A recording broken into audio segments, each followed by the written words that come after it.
Never seen such an inspiring little seedling.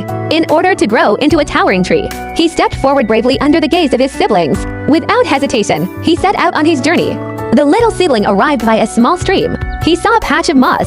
Quickly, he ran over, touched the soft moss, and decided to take root again. He jumped with all his might, but slipped and fell into the stream. Carried by the current, he arrived at a muddy hollow.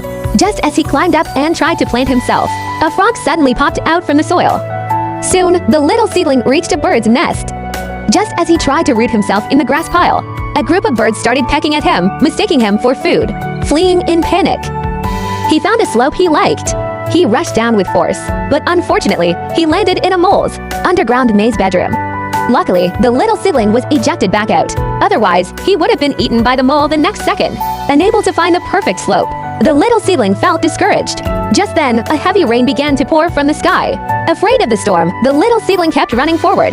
But then he tripped on a tree root and fell into a dark and damp pit. Seeing the deep pit he couldn't escape, the little seedling burst into tears. Was he going to be trapped here forever? At that moment, the image of his dream tree flashed in his mind. The little seedling decided to build his own slope, taking advantage of the thunderstorm. He kept pushing soil again and again. When pests tried to bother him, he pulled them out without hesitation, then tirelessly used his hands to shape the slope.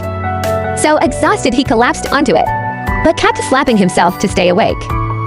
After a whole night of effort, on a bright and sunny morning, the completely worn-out little seedling finally had a slope of his own, bathed in sunlight. He straightened his little hat, then jumped down with all his might, and at last fulfilled his dream.